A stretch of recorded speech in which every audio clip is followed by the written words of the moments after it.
in 2 Corinthians chapter 13, verse 5. Amen. So, para makasunod po tayo, take your Bible. Okay, so ang sinasabi po dito, sabi niya, suriin ninyo ang inyong sarili kung talagang may pananampalataya kayo kay Kristo. Tingnan ninyong mabuti ang inyong sarili. Hindi niyo ba alam na si Kristo ay nasa inyo? Maliban na lang kung hindi kayo tunay na mananampalataya. Amen. Purihin po ang Diyos sa kanyang salita. So, ang ating pag-aaralan ay may pamagat po na examine your faith. Amen. So, sa mga pagkakataong ito, saliksikin po natin ang pananampalataya po natin. Dahil ang gusto po ng Panginoon sa atin ay meron po tayong tunay at dalisay na pananampalataya po sa Kanya. Amen? Praise God. Hallelujah. So, mahalaga po mga kapatid na patuloy po tayong nagpapa-examine. Amen. At mahalaga po na aware po tayo sa status po natin kung nasaan na tayo sa ating faith. Yung kumbaga level ng ating pananampalataya. Amen. Nasa ground pa rin ba? Nasa 1, 2, 3? Diba? Kung yung building ay may palapag, nasa ang palapag ka na sa pananampalataya. Amen. Dito sa sinasabi ng ating tatalanghayin today, suriin daw po natin ang ating sarili. Amen. And sabi niya, maliban nga lang kung hindi ka tunay na mananampalataya. So, malalaman po natin yun. Ano nga ba yung nais ng Panginoong pananampalataya sa Kanya? Amen. Hallelujah. So, yun nga, yung sinasabi ko, aware tayo sa status natin. Amen. Asan na kaya? Genuine na kaya yung faith ko? Or nawiwigil pa lang yung faith ko kaya? O ako na yung faith that can move mountain. Amen? Praise God, hallelujah. So, sa ating pananampalataya mga kapatid, na isa sa pamuhay po natin ang mga tagubilin ng ating Panginoon, yung mga salita ng Diyos. Diba? Saan ba natin matatagpuan yung mga word ni God? Of course, in the Bible. At kung sinasaliksik po natin yung Biblia, nandun na po yung nais ng Diyos bilang isang anak niya, bilang isang mananampalataya sa Kanya. Diba? Araw-araw, kailangan nakikitaan tayo ni Lord every hakbang po natin kung paano natin isagawa ang pananampalatayang tinanggap natin sa Kanya. Amen? Praise God. Hallelujah. Pinagsisikapan po natin, amen, na mamuhay ayon po sa magandang balita. Amen. Ano ba yung magandang balita? Ang dami, di ba? Una na yung kaligtasan natin, yung pag-ibig ng Panginoon. And habang tayo po ay umiibig na rin sa ating kapwa, naipapakita na po natin yung mga mabubuting gawa. At kapag naipapakita po natin yung mga mabubuting gawa po natin, ano yung mga nakikita sa atin? Yung liwanag, yung nagniningning na liwanag ni Kristo sa atin. Amen.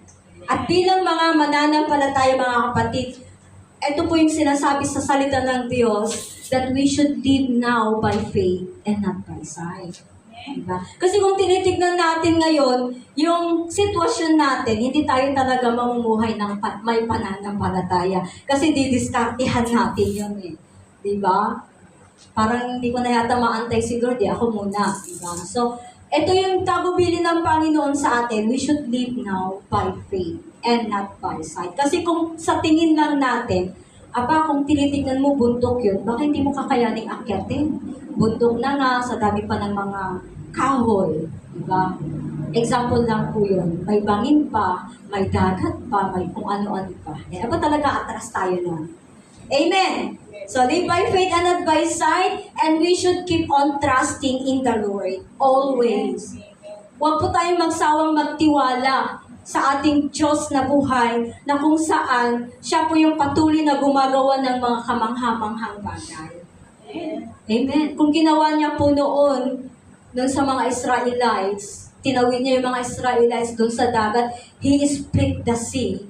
Why can't He do it at this time?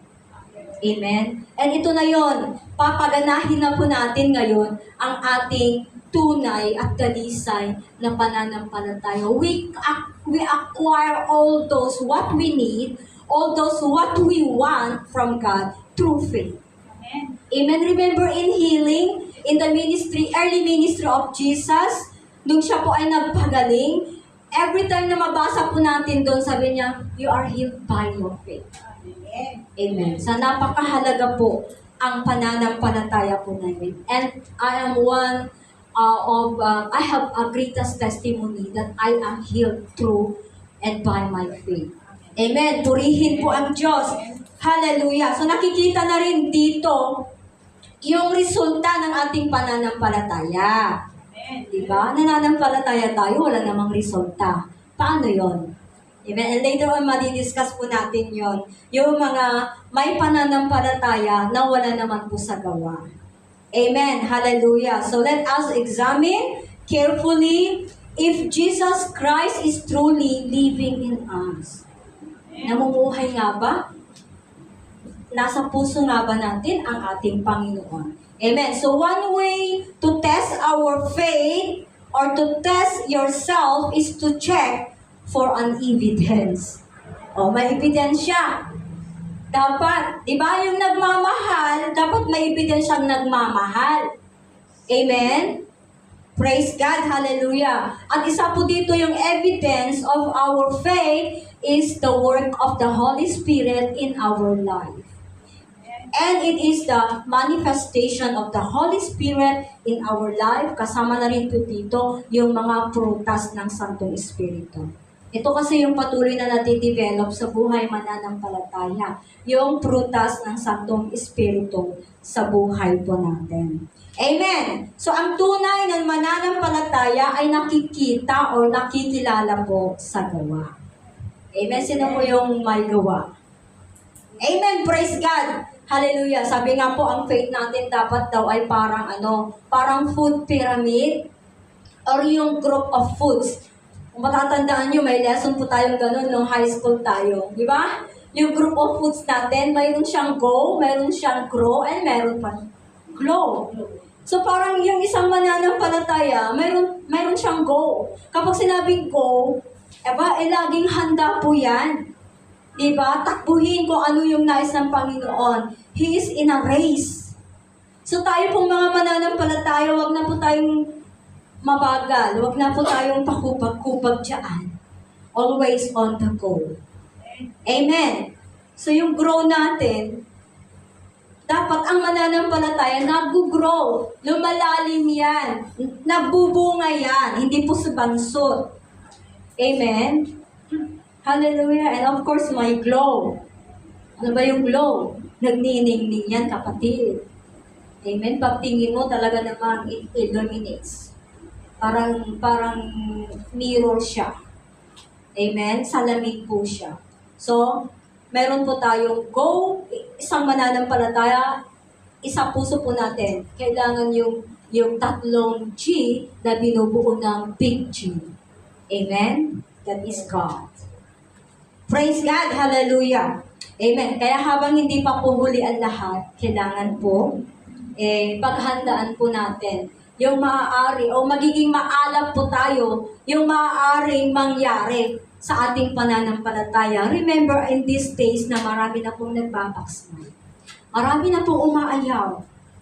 Amen. And I pray and we pray na hindi po tayo isa doon na umayaw na, umalis na, sumurrender na. Amen. Dahil hindi po tayo sinusukuan ni Lord. Amen. Sabi nga po, lagi nating sinasabi that life is so short. No one knows naman talaga kung kailan tayo kukunin ni Lord. So habang yung natitira pa po nating buhay, ay ilaan na po natin sa Panginoon. Mag-increase na po tayo ng mag-increase ng faith natin. Whatever happens. Amen. Hallelujah. Baguhin na po natin yung dapat baguhin sa ating buhay. At italaga po natin yung sarili natin sa Diyos. Amen. Iwanan na po natin yung mga bagay na wala pong pakinabang. Yung hindi po natin mabitbit in the eternal life. Diba? Sino pa bang maraming bagahe dito? Baka makikita nyo doon sa streets, may mga, lalo na may maraming bagahe. Pagtingin mo pa lang, kahit ikaw walang bagahe, walang bitbit, di ba nabibigatan ka? Pagtingin mo, nakikita mo siya, parang ikaw na rin yung nandun sa kalagayan niya. So, ayaw ng Panginoon, mga kapatid, na habang meron tayong itatakbong layunin ng Diyos, mabigat ang karga natin. Dahil hindi po tayo makatakbo. Amen! Praise God! Hallelujah! So, ang buhay po ng Kristiyano, amen, dapat kapaki-pakinabang. Hello, Christians. Amen. Baka may nagsasabi pa dyan, Kristiyano ba? Talaga ako. Diba? Kaya nga ito yung sinasabi ng ating pag-aaralan today. Saliksikin natin ang ating sarili. Suriin po natin ang ating sarili. Amen. Hallelujah. Dahil ang nais po ng ating Panginoong Diyos, hallelujah, sa bawat anak niya ay makita sa atin yung tunay at dalisay na pananampalataya po natin. Makita sa atin yung mga mabubuti po nating gawa. Amen. Amen. Hallelujah. So napakarami po ang ating pwedeng gawin para maitaas, maparangalan ang ating Panginoon. Amen. May our actions be an expression of our faith and compassion to others. Amen. Hallelujah. Tayo po yung magiging daluyan din ng mga salita ng Diyos at sa mga mabubuting bagay para sa Panginoon. Amen. Ito po yung proof. Dahil kung wala pong proof sa ating mga mabubuting gawa, mga kapatid, sabi nga ng Panginoon, wala po tayong puwang sa kaharian ng Diyos. Amen. Excluded po tayo doon sa mamanahin po natin. Lalo na po doon sa kalalagyan po natin wherein we are a citizenship in heaven. Praise God. Hallelujah. So sinasabi nga na kilala po natin ang Panginoon, amen, ngunit hindi naman nakikita sa ating mga gawa. So we are useless. Diba? Napakasakit pakinggan kapag tao yung nagsabing useless ka. How much more kung ang Panginoon na nagsabi sa atin, wala kang silbi. Diba? Create pa naman kita. Diba? Ang sakit no? Nanay nga lang natin magsabi, tatay na nga lang magsabi, magtakwil sa atin Aba, masakit na sa ating for the rest of our life. How much more pa kaya dapat ang ating amang nasa langit ang magtatakwil sa atin? Because hindi tayo nakikitaan ng pananampalatayang dalisay. Amen. Kung kulang po ang ating pananalig sa ating Diyos, at hindi natin na ipapakita sa kapwa po natin, amen, ang mga gawa, hallelujah, amen, paano pa kayo maging kabahagi ito sa kaligtasan? Paano tayo maging kabahagi sa mission or vision ng ating Panginoon? Diba kapag nananamlay ng ating pananampalataya, wala na tayong pakialam. Tama po ba? Bahala ka. Parang kahit yung mag-invite, wala na rin gana. Diba? Yung dumadating sa church na wala lang. Na-feel nyo ba yun minsan? Kapag na-feel nyo na po yun minsan, isa signal na po na mag-go, mag-grow, at mag-glow ka. Amen. Isa sign na po yun. Amen. Paano tayo maging kabahagi sa pagpapalaganap ng kaligtasan? Dahil tayo po yung tinuringan ng Panginoon na ilaw in this world. So, ibig sabihin, punong-puno tayo ng ilaw, mga kapatid. Kapag namamatay yung isa-isang ilaw natin yon, kailangan magsumikap po nating sindihan ulit yon, mag-alab ulit yon. Amen. And it's coming to the church is one way para ma-uplift po yung namamatay nating pananampalataya. Amen. Hallelujah. So, remember po na tayo na anak ng Diyos, tayo na mananampalataya ang tinitignan po ng mga tao sa labas. Diba? Alam niyo, kahit sa family natin, kapag every Sunday ka nag-church, magtataka sila. Amen. And that is one way na ma-akay din natin sila sa ating pananampalataya. Diba? Huwag sila yung maging distraction para humindi ka na rin. Amen. I did that. Bahala kayo kung ayaw nyo, ini-invite ko sila, kung ayaw nila, di hanggang sa panalangin na lang all the way to the church. And then, ini-imagine ko kasama ko ang pamilya ko nagpupuri, and yet, it happened. Amen? By faith lang po yun. Hallelujah! So, kilos po natin bilang mananampalataya ay napakahalaga po para makita sa atin yung kanindigan ng Diyos. Remember, ang mga taong nasa labas, they can easily judge us. Isa lang yung nagawa nating pagkakamali, yun na yung umiikot sa isip nila, yun na yung nakaregister sa kanilang isip. Hindi na nila maalala na natulungan mo sila ng 10 times. Di ba? And yet, meron po tayong pasensya about them. Dahil we know and we believe na hindi pa talaga yung mga nasa labas pa, ay hindi pa talaga nila masyadong kilala ang Panginoon. So, nasa atin po yung susi, yung pagpapasensya po natin, yung pagpapagal po natin. Amen! Hallelujah! So, alalahanin po natin mga kapatid, na nung tinanggap po natin ang ating Panginoon, meron na rin po tayong katungkulan. Hindi lang basta tinanggap ang Panginoon. Meron po tayong tungkuling gagawin. Meron po tayong mission to be accomplished.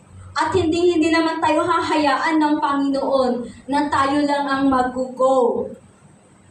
Amen. Kasama po natin ang ating Diyos. Dahil pangako po niya yon that He will be with us until the very end of this world.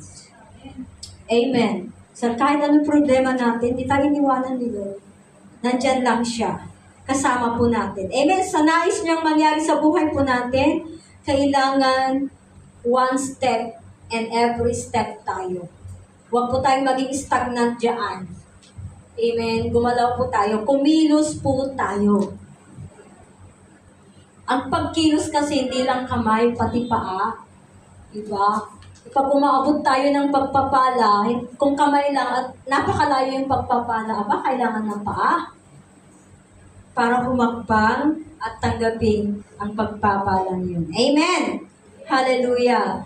So bilang mananampalataya, marami po tayong tungkulin, marami po tayong gagawin, at isa pa, every spiritual gift ay magagamit po natin is very useful para magamit po natin ito sa ating paglilingkod. Amen. So, huwag po natin sabihin, wala naman akong gift. Diba? Kasi meron at meron po tayong gift once that we are the called. Tayo na po yung tinawag. Amen. Palalabasin yan ng Panginoon kung ano nga talaga yung gift mo para magamit natin ito in His kingdom to serve Him. Amen. Hallelujah, praise God. So, meron po tayong mission to be accomplished. So, are you ready sa mission po natin? Amen. Amen. Takot ako, Lord, kasi baka, diba, minsan ang dami nating takot. Napapalibutan po natin. But, kapag binabasa po natin yung salita ng Panginoon, sabi ng Panginoon, the Spirit of the Lord is with us. Hindi na tayo yung nag-iisa. Amen? Mayroon na po tayong kasama. At ang Espiritu ng Diyos ay nasa atin na. Siya na yung pumapatnubay sa lahat po ng ating kilos, sa lahat po ng ating gagawin. Amen? Para magkaroon po tayo ng boldness, magkaroon po tayo ng courage. Amen? At effective po tayo sa lahat ng gusto ng Panginoong gawin po natin.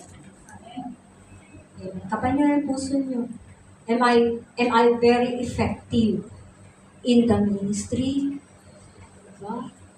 Amen? Hallelujah. So, huwag po tayong matakot sa anuman. Alam ko sa mga pagkakataong ito, ang dami po natin mga sitwasyon na hindi po kaya-aya ngayon. Diba? For in fact, nag-expect tayo talaga this year will be an open doors of heaven. Diba?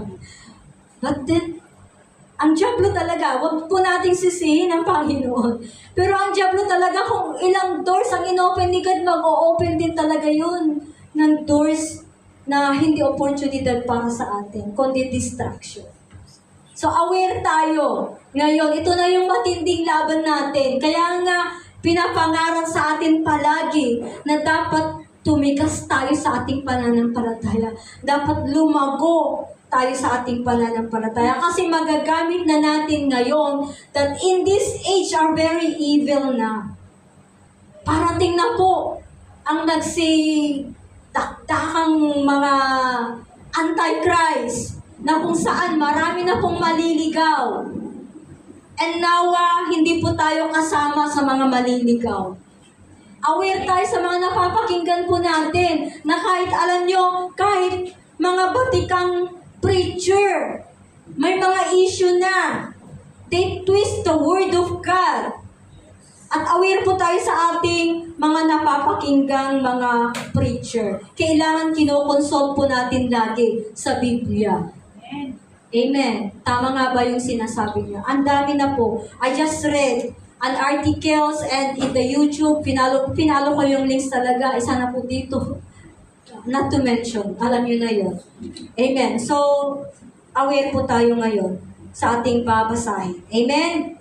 Praise God. So, wag po tayong matakot sumabak sa anumang pong gawain na gusto ng Panginoon because we believe that the Spirit of the Lord now is within us. Hallelujah. Ito po yung pinangaral sa atin in Isaiah chapter 61 verse 1 that we are anointed to preach the gospel. Amen? Hinirang po tayo para mangaral ng mabuting balita. Amen. Sinugo po tayo para tayo po'y maging kabahagi sa pagpapalaganap ng pag-asa na ang pag-asa po natin ay matatagpuan lamang sa sinumang maniniwala at mananampalataya kay Kristo Jesus. Amen. Hallelujah. Tayo po ay sinugo ni God na magpalakasan. Magpalakas sa mga nangihina na po ng pananampalataya.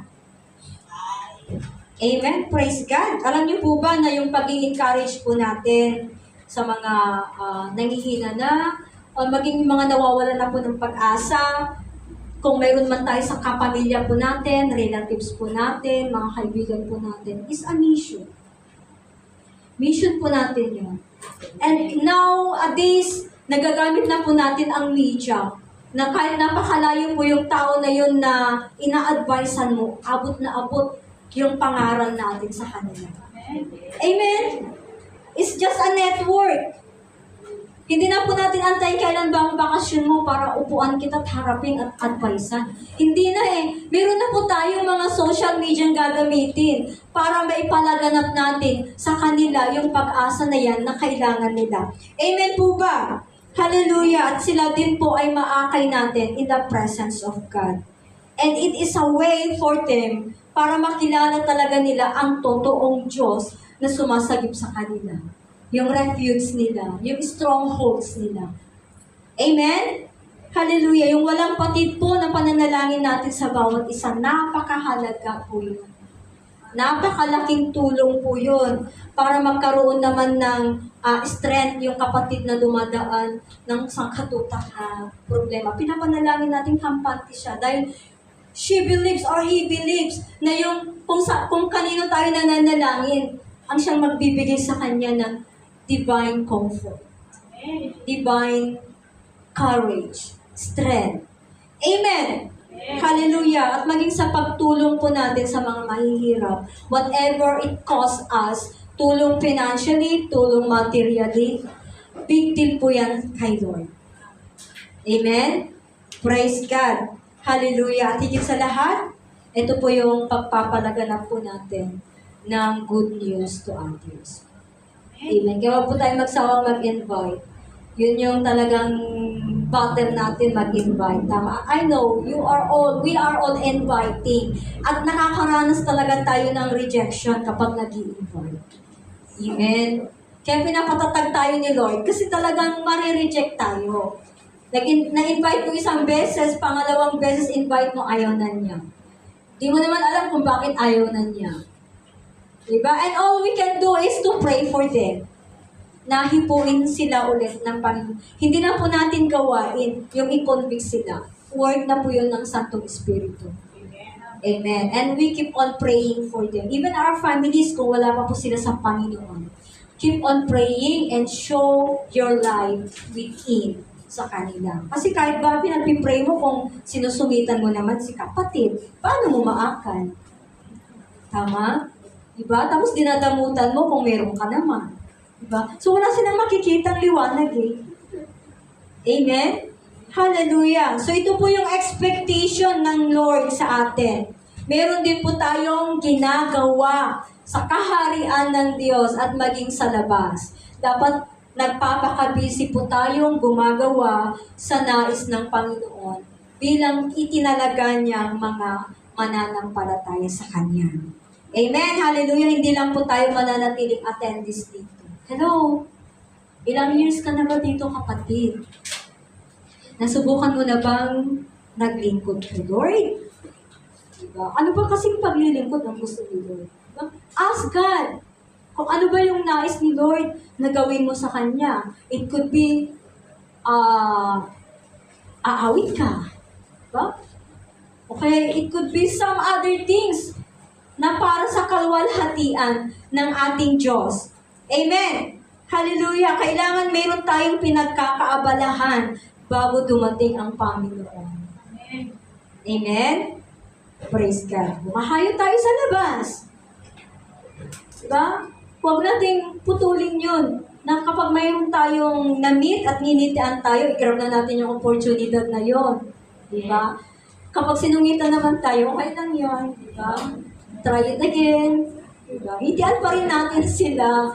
Diba kung pinag-antay tayo ng ating mga in-invite, natagalan tayo doon. Huwag tayong sumimangot. Huwag tayong mawalan ng pag-asa. Huwag nating sayangin yung pagkakataon na yun. Bukod doon sa binibigyan tayo ng lesson ni Lord, pinapatatag tayo at minumold yung pasensya po natin, praise the Lord kasi we have that time na inantay sila bagamat hindi tayo sinipo. Diba? Tapikin natin ang ating sarili, okay lang yun. Try it again. Amen. Hallelujah. Yung pagpa-follow up po natin sa ating mga disciples, minsan, siguro dito tayo mahina. Kasi bakit? Wala na naman, di ba? Kaya doon sa group natin, may mga group tayo, di ba? So we try to invite them over and over. Or just magparamdam na lang tayo sa kanila kahit hindi sila nagpaparamdam sa atin. Amen. Amen. Amen. Sasawa na kasi ako sin lang ng sin. Wala naman siyang utang, di ba? Wala naman. Okay. So, praise God. Kasi meron po tayong conviction to follow up them. And someday, mamumunga po yun. Diba? Amen? So, wala po tayong maililihim sa Diyos. Ano man yung mga ginagawa po natin, na ito po yung kaluguran ng Panginoon. Alam ng Diyos where we are at this moment. Alam ng Diyos kung ano yung mga gawain po natin para sa kaharian ng Diyos o sa presensya ng Panginoon. Amen? Hallelujah. Alam din ng Panginoon yung potential mo, kapatid. Meron kang potential. Amen? Meron kang initiative. Dapat. Amen? Kung ano yung kahinaan natin, alam din yan ni Lord. Amen? Kung saan ka, area ng buhay mo, mahina, doon yung palalakasin ni God. Kung kulang ka, doon yung dadagdagan ni Lord. Kaya kung kulang tayo financially, expect na natin yung dagdagan ni Lord. Kung kulang sa atin yung pagmamahal, dadagdagan ni Lord yun. Kung ano yung empty sa buhay natin, yun yung pupunuin ni Lord. Amen. Amen po ba? Kasi kung puno na, di ba, bakit pupunuin pa ni Lord yun? Puno na eh. So magpasalamat tayo mga kapatid kung tayo ay nagkukulang sa mga bagay. Yet, we are eager, kumbaga, na ipahayag din yung nais ng Panginoon sa buhay po natin. Dahil siya, makakaranas po tayo ng kapunuan galing po sa Diyos. Amen! Hallelujah! Hallelujah! So, maging sa ating pamumuhay, Kristiyano, kailangan nakikitaan tayo sa kilos lang, sa pananalita, lalo na sa pananalita. You know, marami na tayong alam na mga Kristiyano nga, pero pag the way they talk, iba. Masakla. Amen. So we don't use our mouth to praise God and curse. Amen. Kasi nanggagaling sa atin ngayon yung motivation is from our mouth. So kung ano yung kinukumpisan natin to others, same to ourselves, ito po yung mapangyari sa atin. So if we confess that marami po tayong maging disipulo, mga friend, yung mangyari po yun. Amen? Hallelujah. So, kailangan taglay po natin itong faith. Faith na dalisay. Hindi fake faith. Amen. Amen. Maging masigasig po tayo, sinasaliksik po natin ang kalooban ng Diyos. So marami pa kasing hindi nakakaalam, ano nga ba talaga ang kalooban ng Panginoon? Minsan, kalooban ba niya ito? Diba? Minsan tinatanong natin yun, Lord, kalooban mo ba ito? Kalooban ni Lord, kung alam nating mabubuti. Nga lang, ang dealing natin doon is, timing mo ba ito, Lord? Diba? Amen? Ito na ba yung nararapat na oras, Lord? Kalooban mo ito eh. Pero, God has His own timing. Amen. God knows what is best for us. Kailangan tayo lang, ang gagawin po natin is to fight. Keep on fighting the good fight of faith. Amen. Kung umayaw na po tayo, wala na rin magagawa si God. Diba? Hindi tayo pinipilit ni Lord. Kasi binibigyan tayo ng choices. From the beginning, remember, hindi po natin sabihin, makapangyarihan naman si God eh. Remember, in the first creation ni God, He already gave us a free will. At hindi na po babaguhin ni God yun.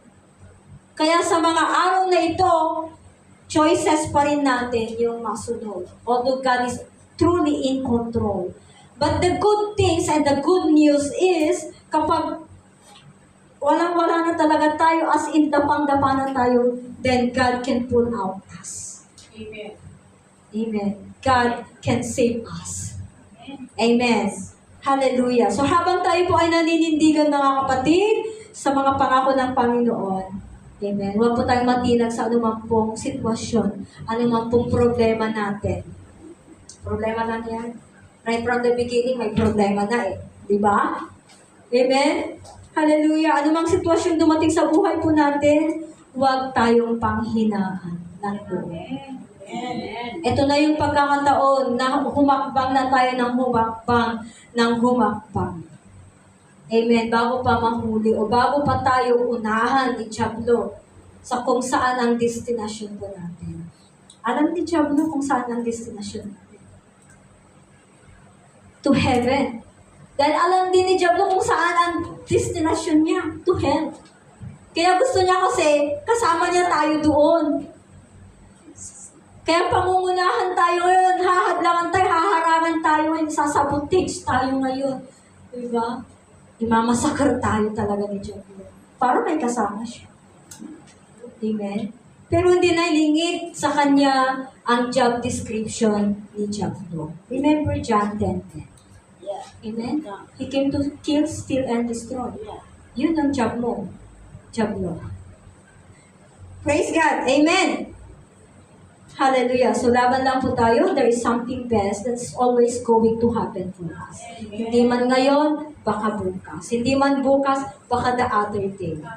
Amen. So, habang tayo pa ay lumalakad ng ayon sa ating pananampalataya, we should expect the best for us. Amen. Dahil si God pa rin naman talaga ang magtatalaga sa atin kung ano yung nararapat. Since God already declared we are victorious, since God already declared that we are more than conquerors, all we have to do is to let that faith arise. Amen. Hallelujah. Yung abot langit na ang ating pananampalataya. Amen. Hallelujah. And we believe that He will always make a way where there seems to be no way. Amen. He's a way maker nga eh. Miracle worker eh. Diba? He is the same yesterday, today, and forever. Amen. Hallelujah. So, tinanggap na po natin ang Panginoong Hesukristo at nasa Kanya ang control. Kapag tayo na po ay namumuhay kasama na ni Kristo, di ba maglilin on tayo sa Kanya? O, control mo yan, Lord.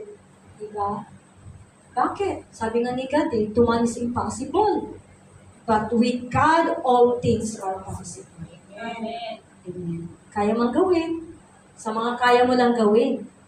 Pero yung hindi mo na kayang gawin, kaya na ni Lord gawin. Amen.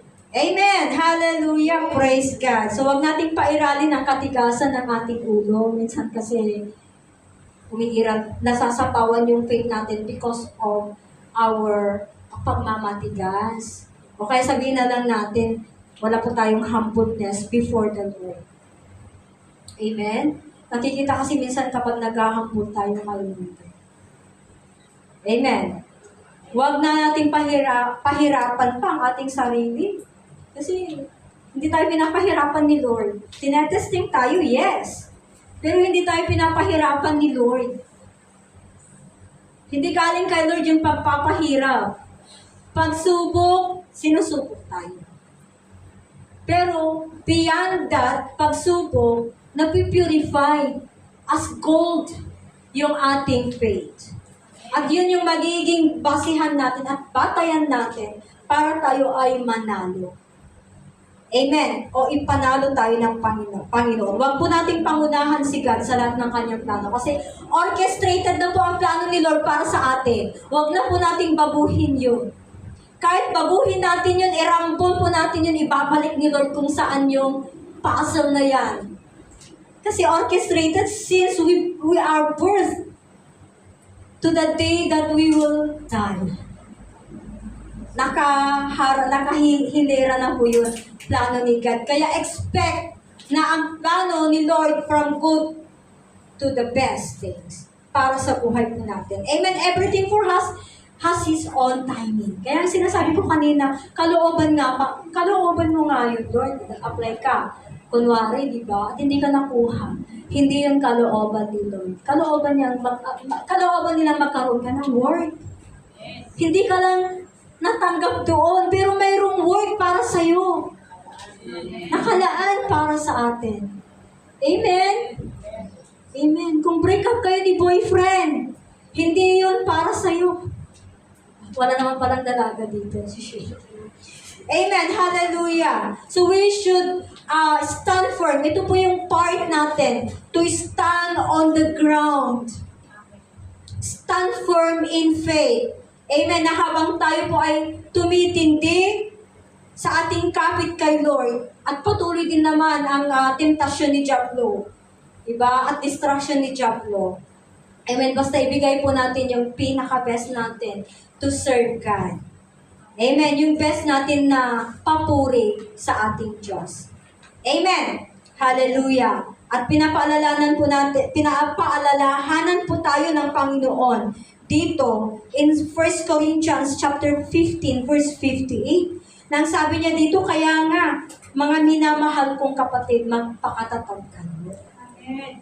Amen. Sa paglilingkod sa Panginoon, dahil alam ninyong hindi masasayang ang inyong paghihirap para sa Kanya. So lahat po ng ating ginagawa is meaningful to God. Amen. Woo! Nakita ni Lord yun, ginawa mong yun. Nakita ni Lord yun.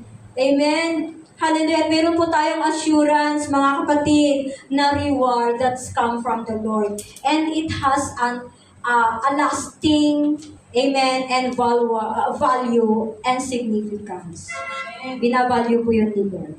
Hindi po yun nasasayang. Amen. Kung sinasabihan ka, wala ka man lang silbi ka pa, kay Lord may silbi ka. Amen. Amen. Gulong lang yun ng Diablo. Huwag mong paniwalaan yun. Diba? Praise God. So yung effort po natin, mga kapatid, in serving the Lord and advancing His kingdom ay may reward. Amen. Amen. Hindi man natin nakikita o na kukuha pa sa ngayon, there is a reward. Amen. So dumating na po ba tayo sa punto na napagod na? Diba? Umayaw na, umalis na. Diba? Kung ano kasi nangyayari ngayon, huwag muna, napapagod muna ako. Ayaw ko muna mag-serve, ayaw ko muna kumawit, ayaw ko muna tumugtog, ayaw ko muna sa usher, ayaw ko muna magluto, basta ayaw ko muna. Diba? Sigad naman. Sabi niya, ayaw ko muna anak, wag muna anak, wag muna anak, puros naman wag muna anak. Diba? O di nag-aantay ka din lang. Amen. So habang tayo nag-aantay, we can do whatever we can do that please the Lord. Amen. Hallelujah. Sa halip na atupagin natin sa panahon ngayon ay yung mga pansarili po nating bagay. Diba? Minsan kasi makasarili tayo. Diba? So, wag po nating atupagin yan. Kundi, ang ating pagpapalakas, recovery, kung tayo ay nanghina, recovery ng ating faith, and go back again. Do it again. Kung ano yung mga dati nating ginagawa, inaanyayahan tayo putulin ng Panginoon. Hindi mo nagsasawang Panginoon to keep on inviting us. O ito, ginawa mo ito noon, anak, gawin mo ulit. Diba? Amen, praise God. Hallelujah. For we believe that the Bible says, sabi nga po niya in 2 Peter chapter 3 verse 8, a day is like 1,000 years to the Lord, showing we live in the last days na. Ito po yung proof na kailangan kung gaano kabilis tumakbo si Diablo, dapat mas matulin pa tayong tumakbo. Takbuhan natin kung ano yung mga naiwan na natin hindi kalugod-lugod. We are now living in the last days. Hindi po pananakot ito. But because it is in the Word of God. Amen. Minsan kasi, tinatakot niyo lang kami. Hindi po yun. If you can only read your Bible, at pagbulay-bulayan po natin ang mga nakakatakot na nakasulat po. Diba? Amen. Hallelujah. So kaya, ngayon pa lang, maging aware na po tayo kung kanino po tayo kumakampi. Sa kadiliman ba o sa kaliwanagan? Amen? Sa mga deceiving spirit ba or doon sa truth that will set us free? Amen! Hallelujah! Praise God! So may mga pagkakataon pa tayo, amen, na siyasatin natin ang ating pananampalataya. Still have time. Habang may time po tayo. Amen. Amen. So alam na po natin yun. Baka mamaya tayo pala ang sinasabihan ng Panginoon na lukewarm faith. Diba? Ang sakit nun, yung lukewarm. Kasi kung lukewarm, according po sa salita ng Panginoon dito sa pahayag, diba? Sabi niya, isusuka tayo. Pahayag chapter 3 verse 15 and 16. Amen. Sabi niya doon, alam ko ang mga ginagawa ninyo. So, wala tayong lihim kayo. Alam kong hindi kayo malamig o hindi rin mainit. Sabi niya, gusto ko sanang malamig kayo o mainit. Ngunit dahil maligamgam kayo, isusuka ko kayo. So, parang pagkain lang, ano? Kapag ayaw ng bunganga natin, talagang isuka mo yung pagkain.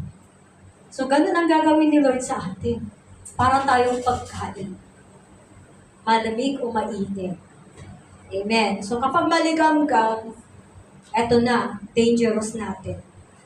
Isusuka tayo ni Lord. At kapag nangyari po yun, amen, paano po tayo ngayon humarap kay Lord? Paano pa tutugunin ni God yung mga sangkatutak na listahang hinihingi mo? Diba? Paano kaya tugunin ni Lord ang mga to? Kung expel naman na tayo, excluded naman na tayo, sinuka na tayo. Amen? Na aso na lang ang pwedeng kumain sa suka niya. Aray. Amen? So, paano pa tayo tugunin ng Panginoon for all those needs natin sa ating buhay? So, ito po yung danger nang wala po sa focus kay Lord. Amen? Kaya nang susulat ulit, mga kapatid, in Hebrew, chapter 12, verse 2, ang sabi ng Panginoon dito, ituon natin ang ating paningin kay Jesus. Amen. Amen? Dahil sa Kanya nakasalalay ang ating pananampalataya mula simula hanggang katapusan. Amen. So, si Lord lang po ang mas higit na nakakilala po sa atin. Minsan nga, hindi natin kilala ang ating sarili. Akala natin, minsan, tama na yung ginagawa natin. May tama na pala tayo. Diba? Akala natin tama na. So, ano nga ba yung tama na gawin natin? Amen. Kapag lahat ng ating ginagawa ay ito nga yung kalooban ni Lord. Ito yung tama. Huwag natin gawin yung hindi tama. Amen. Amen. Amen. Praise God. Hiwalay naman na siya. Hindi pwede ko na siya kasaway. Hindi pa rin yun. Mali pa rin yun. Amen. Hindi tama yun. At mas sure na hindi kalooban ni Lord. Amen.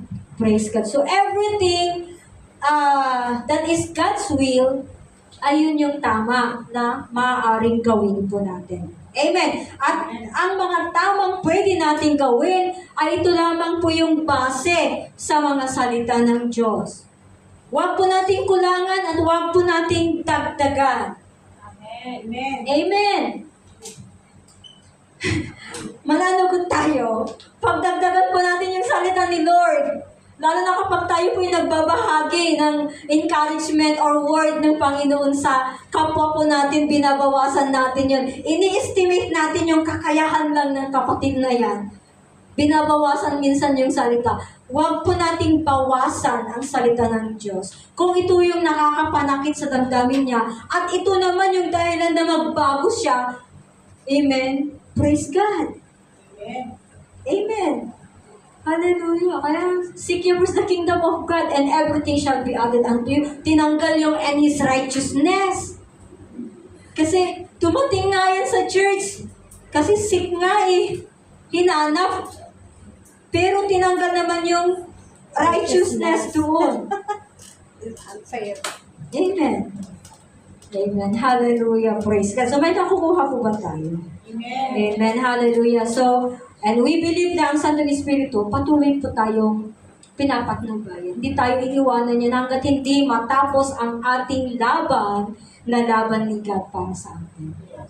Amen. Hanggat di makita na tayo ay get through doon sa katagumpayan na yan. Amen. Di tayo iiwanan ng Santo Espiritu. Dahil siya na lang yung tanging kasama natin dito sa mundo.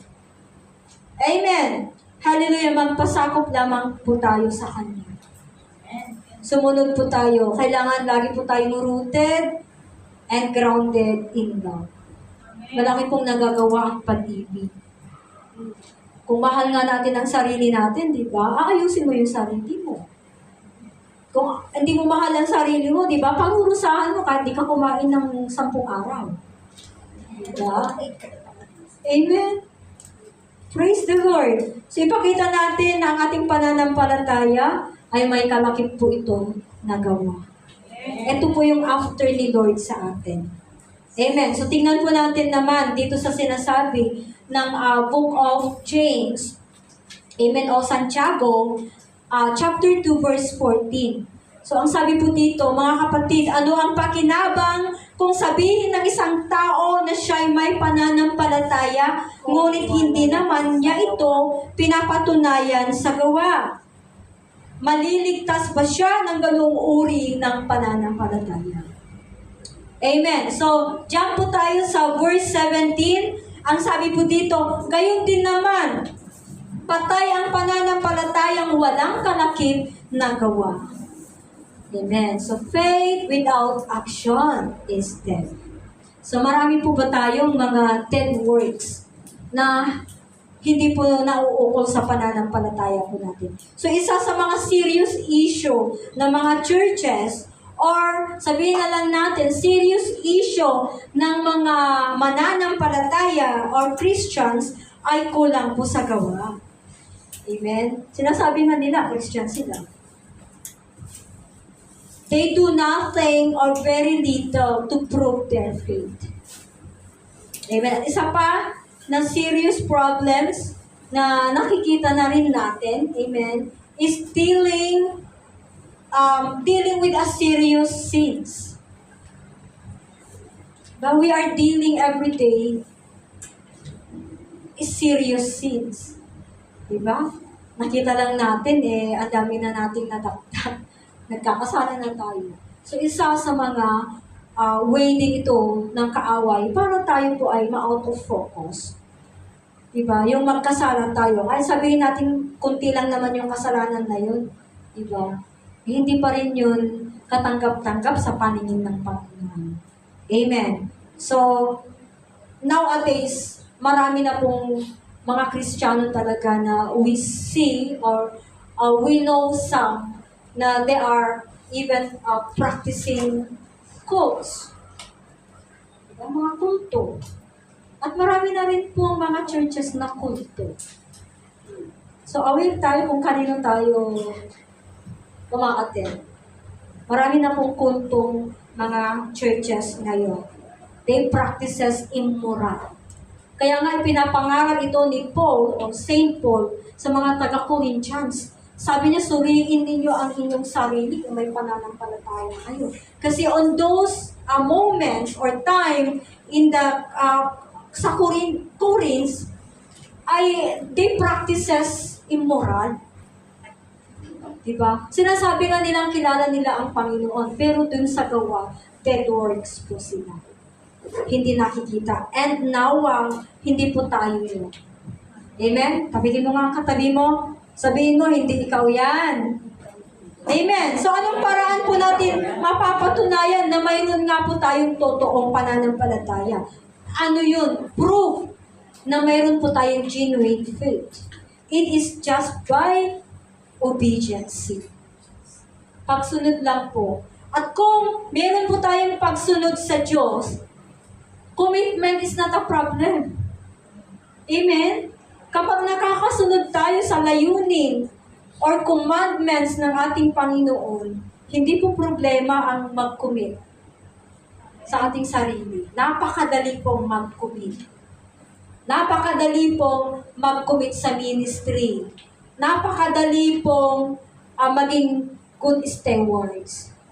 Amen? Napakadali po na tayo po ay kabahagi sa mission ni Lord.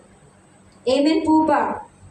Hallelujah. So maitatalaga po natin ang ating sarili, maglingkod sa Kanya kapag there is obedience in our heart. So ito lang yung proof. Wala na. Prove mo ang pananampalataya mo. Sumunod ka. Diba? Prove mo na mahal mo ako. Sumunod ka. Sumunod tayong lahat. Amen. Amen. Hallelujah. So we can be a good steward. Sabi ko nga kanina, hindi natin ninanakawan si Lord. Amen. Hindi natin winawaldas kung ano man yung meron na ibinigay si Lord. Kumbaga, nag-a-arise, lumilitaw kung ano yung ibinigay sa atin ng Panginoon. Nakikita ng kapwa natin kung ano talaga yung taglay natin bilang mananampalataya. Tingin mo pa lang ba ito? Gifted to eh. Diba? Lalo na pag nakikita mong ginagamit na yung gift niya. Amen! Hallelujah! We can be a generous giver. Yun nga sinasabi ko, hindi po problema ang commitment. Minsan sablay tayo sa commitment because hinihimay natin yung gusto ni Lord. I-fit in natin yung gusto natin. Diba? Kinukrus natin, Lord, alam ko to, itong gusto ko. Diba? Kinukrus natin kung ano yung ayaw natin. Chine-check lang natin kung ano yung gusto natin. Amen! Hallelujah! So we can be an effective leader in the ministry. Huwag niyong sabihin na hindi kasi yan ang calling ko, yung leader. Amen. We can be a leader. Sumunod lang po tayo. Amen. We can be a soul winning. Amen. Na hindi magsasawang mag-invite ng mag-invite. Hindi rin po magsasawang mag-follow up ng mag-follow up. Amen. Hindi magsasawang mag-encourage kahit puyat na puyat. Amen. Kahit sa message lang, hindi nagsasawa. Because lahat ng ating ginagawa hindi para sa kanila o ito nakakatulong sa kanila, but ito po ay kaluguran ng ating Diyos. It is always pleasing in the eyes of God. Amen. So hindi pa huli ang lahat. Amen. Mga kapatid, kung sisimulan na po natin ngayon, let that faith arise more and more. Let us ask God to fill us more. More of you, Lord. More of you, Lord. Amen. Itanggi. Katuruan ko nun. Itanggi na natin ang ating sarili. Amen. Dahil kung hindi sapat ang pananampalataya po natin, we cannot be able to testify Jesus. We cannot be able to testify about the goodness of the Lord sa buhay ng bawat isa sa atin. Amen. At kung hindi natin magawang magbahagi ng kaligtasan or yung gospel na nais ng Panginoon, amen, di man lang tayo makapag-encourage, makapag-follow up ng mga disciples, hindi po tayo good disciples din. Amen? Amen. Hallelujah. So, ayaw ng Panginoon na makita tayong nasa huli. Ang gusto ng Panginoon, umuusad po tayo. Nag-a-advance po tayo. Amen. Dahil, ang gusto ng Panginoon, yung pananampalataya na ma-reach out natin yung standard ni God. Hindi standard ng tao, kapatid. Si God dapat ang ma-reach natin. Dahil siya ay patuloy na umaabot sa atin. Ayaw nating sabihan tayo ni God na unprofitable ka na. Amen? Hallelujah. Unprofitable in the kingdom of God. Ang mission po natin is to seek and save the lost. So magkaroon din po tayo ng compassion. Yung mga nakikita natin dyan, huwag natin silang tawanan, grabe, nagtutungit lang sila dyan, nagbabrahan lang sila. Yung sinasabi ng Panginoon, magkaroon po tayo ng compassion. And let us ask God a way na paano natin silang ma-reach out. Amen. Sa tulong lang ng Panginoon niya. Amen. Hallelujah. So kung ang inaatupag po natin, yung makamundo, instead of reaching or winning soul, baka we will lose our souls din. Maiwanan tayo ng biyahe. Mawala din sa atin yung pinagpapaguran natin in the beginning. Amen. Hallelujah. So it's our choice, mga kapatid. Whether to activate your faith or to just be stagnant. Whether you go or whether you stay to where you are right now. Choice pa rin natin yun. Amen? Manatiling talunan ba? Or gusto makamtan ang katagumpayan? That's why God is asking us, believers have to examine our motives. Ano ba yung mga motibo natin? Bakit tayo nananampalataya? Nag-aas lang ba ng favor kay Lord? Nag-aas lang ba ng blessings? Kapag hindi na natanggap yung blessings, ayaw ko na Lord. Diba? So God is checking us also our motives. Amen? Our actions. At maging sa mga struggle po natin, tinitignan ni Lord, paano natin ito ngayon resolve ang struggles na yan. Amen. Mag-spiritual check po tayo, mga kapatid. It is about time na umusad naman tayo. It's about time na gawin naman natin yung mga dati na po natin ginagawa.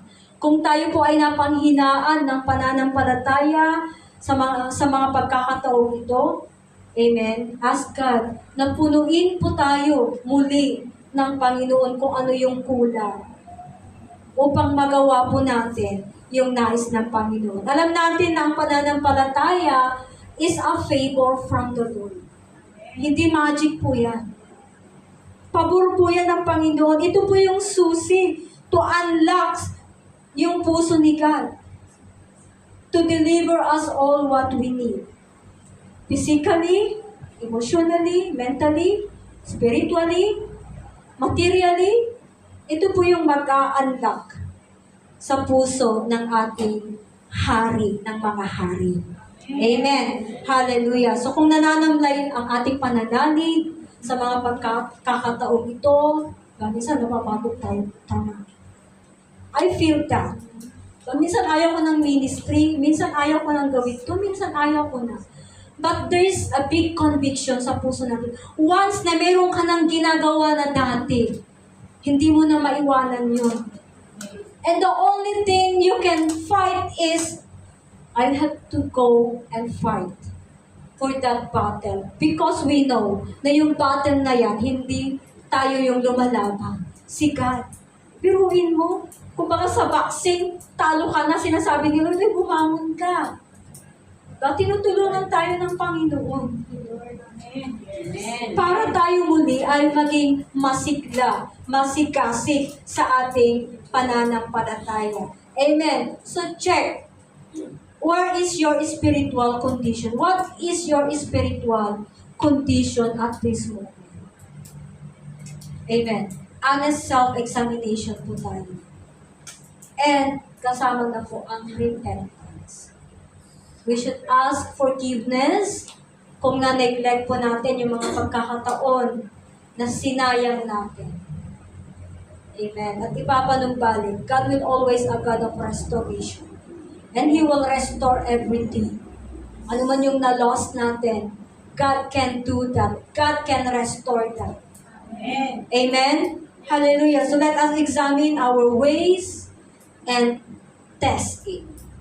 Amen. Hallelujah. Praise God. At ask God, Lord, punuan mo po ako. Ano yung empty sa puso ko? Ano yung empty sa kaalaman? Amen. Ask God, and at this moment, right now, you will receive what you ask from the Lord. Amen. Amen? Amen. Because, sabi nga ng Panginoon, faith is what pleases to God. Amen? Hallelujah. Sabi nga po, lastly, Hebrew 12 verse 6, mga kapatid, hindi maaaring kalugdan ng Diyos ang walang pananampalataya sa Kanya. Amen. Sapagkat ang sinumang lumalapit sa Diyos ay walang sumasampalatayang may Diyos at Siya ang nagbibigay ng gantimpala sa mga humahanap sa Kanya. Amen. Are you seeking the Lord right now? Yes. Kapag hinahanap po natin, nauuhaw po tayo muli sa ating Diyos. Amen. Idulog po natin ang ating sarili. Return to God, go back to God. Amen. Just like the prodigal son, he is still accepted in the presence of God. Amen.